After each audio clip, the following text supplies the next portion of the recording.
I've been in fashion for 20 years. I actually grew up in fashion, but these days I'm a climate tech investor.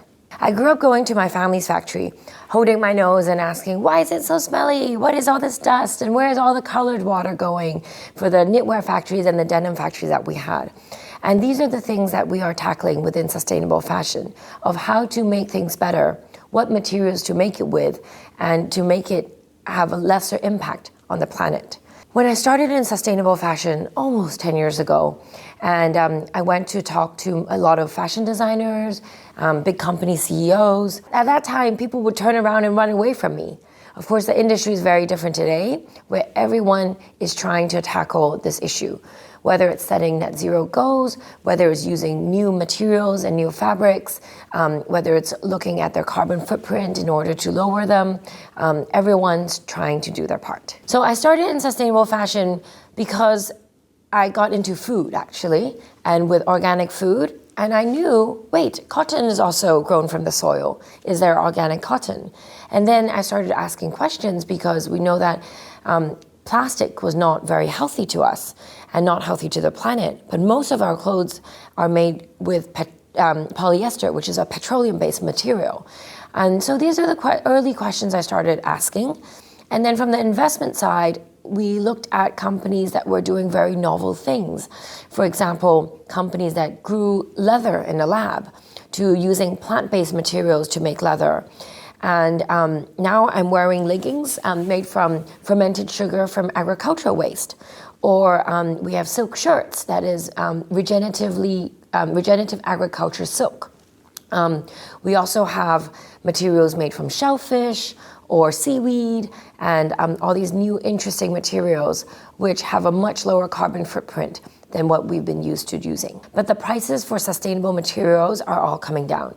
When we have more people using it, when we have economies of scale, prices will come down.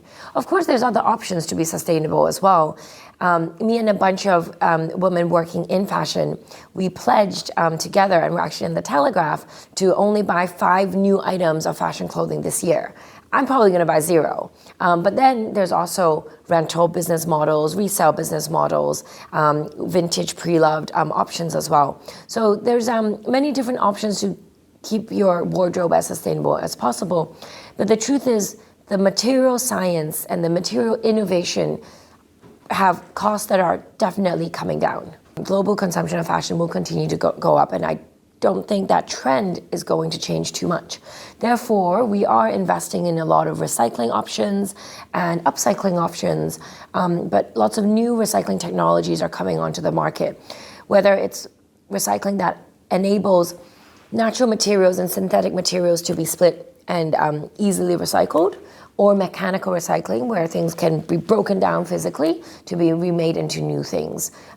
Hopefully, waste will be new inputs in the future. So for everyday consumer, it's really true that your money matters and your money are votes. If you choose to buy the sustainable option, if you choose to eat the healthier organic foods, those are all influencing the decisions of the companies. And people, aggregately, we have a big influence. So as an investor these days, I'm investing not just in sustainable fashion. Within sustainable fashion, I've invested all along the supply chain, from the very first step of making a fabric all the way to reverse logistics for recycling and brands and different processes in between.